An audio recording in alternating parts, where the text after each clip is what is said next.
everyone, welcome back to PommyInOz, and today we're diving into another pre-season fixture, this time against partly fan favourites of this channel, St Kilda and Port Adelaide, where Port dominated proceedings in what was a very, very astute 44-point win. We had Port's midfield turning it on. Jack Macrae did stand up. There was a few injury concerns to Mitch Owens, and Ross Lyon's team really did look defensively very vulnerable, it has to be said. Stick around. In this video, we're doing the 5 key takeaways. We'll be giving you a review of the game.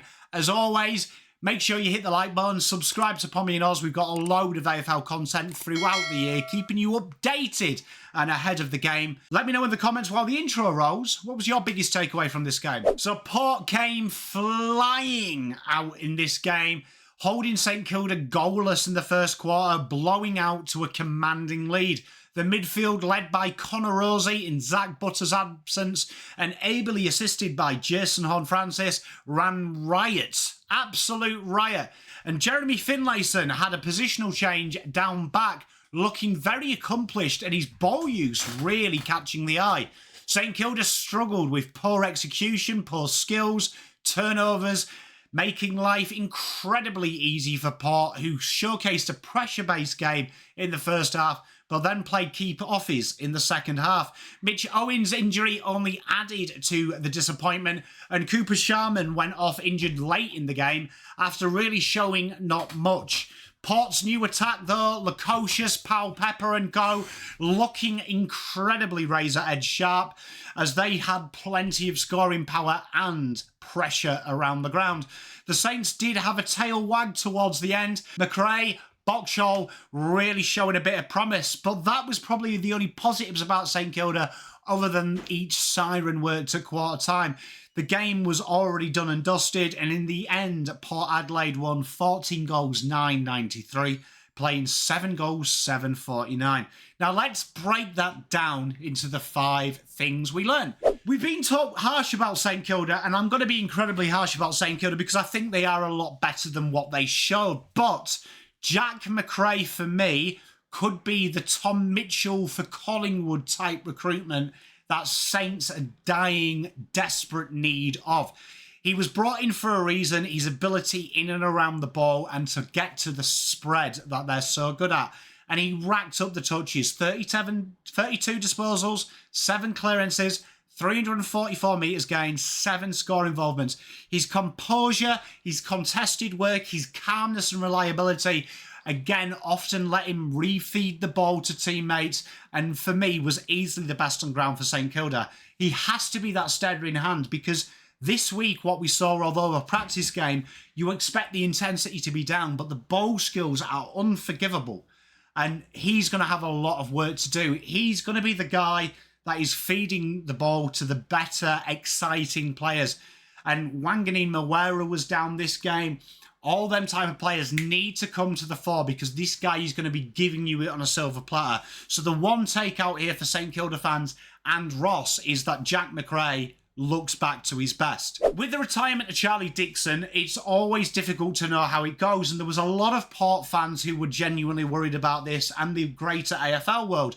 But in comes Jack Lukosius, and Sam Powell-Pepper returns after injury, and Port looked unpredictable and incredibly dynamic in attack. No Todd Marshall there as well as Mitch Owens, but Jack Lukosius, Sam Powell-Pepper and Willie Rioli were really standouts in this game.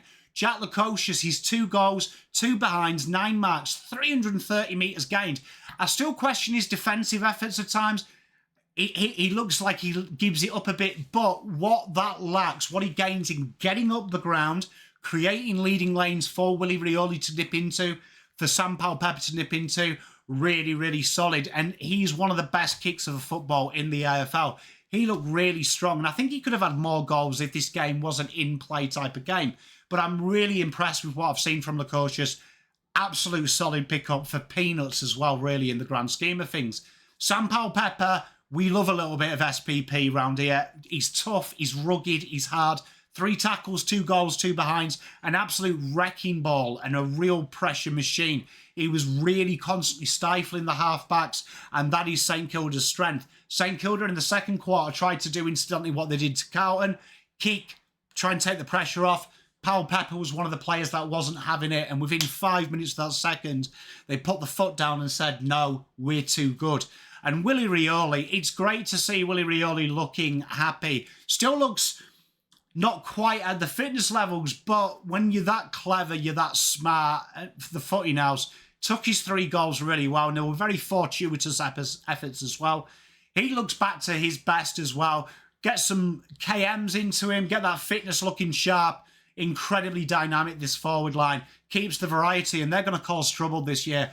Definitely from what I've seen in the preseason thus far, a top 8 side. Over to Port's midfield. Now, you take Zach Butters out of most midfields, you're in strife. But Connor Rozee and JHF look another level. Connor Rozee, 39 touches, 7 tackles, 8 clearances, 1 goal. No one talks about that draft, but if you look at that draft, I don't think anyone in that draft has added as much strengths to their weaknesses as Connor Rozee and Zach Butters. And Connor Rozee looks frightening now defensively and offensively. He looks really, really good, and he is a fantastic footballer.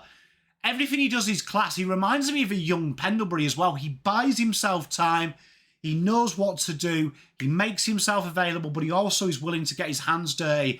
It's very rare that you see someone with a touch of class, but also the physicality. And I'm really liking what Connor Rozee is doing. He looks silky smooth. He covered the ground well. And he's just a walking attack chain builder. And Jason Horne-Francis, I've been harsh on Jason Horne-Francis when he was at North, but to see his development, to see how he's turned it all around, one of the most complete players in this competition. And you know what? The opposite of Rozee, what he does doesn't look classy. It looks physical. It's like having, if Connor Rozee was Roger Federer, Jason Horne-Francis is Nadal. He's workhorse. He's gritty. He's at the furnace, bursting through tackles. Definitely one of my favourite players to watch. These two look unstoppable. And a team that like St Kilda that are known not for their physicality but their speed, these two made them look static at times. Absolute elite, very dangerous. St Kilda, we're going to pick on them again because I like St Kilda and I think they're better. Now, Ross, the boss, prides himself on structure and discipline. And this game was a who's who of not structured, not disciplined. Poor kicking, decision-making, made it incredibly easy. It was like a training ground exercise for Port Adelaide on turnover at times. Missing open teammates, choosing the one options, failure to hit handball and kicks, and sloppy ball use, and then running ahead of the ball, which is such a staple of St Kilda. It looked really lethargic. It looked like literally dads versus lads. I don't know if you do that in schools over here, but we often have dads play the school kids, and it's usually like the dads go pretty easy and the kids don't go so quick so the dads can keep up. For me, it was one of the worst collective skill displays I've seen in a long time. The defenders had to work overtime. It looked shaky whenever it came in. And the next disposal, it just felt like there was a shank waiting to happen, handing possession back to Port. This has to get better because the staples of St Kilda's game is the basics, the raw fundamentals executed.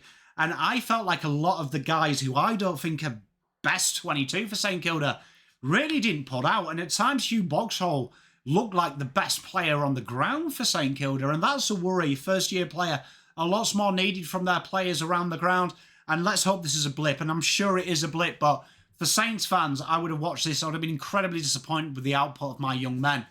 And finally, Jordan Sweet. You know, we talked about their midfield, but I'm buying some candy from Jordan Sweet. Port's midfield depth is elite, but the ruck support is what the next step is, isn't it? Is that Soda? Is that Sweet? But I'm liking what I'm seeing from Sweetie. 28 hit-outs, 5 tackles, 4 marks and a goal.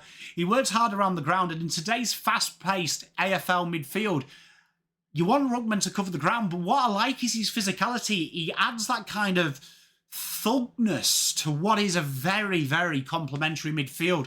I really like this, and I feel like Jordan Sweet's going to surprise a few people.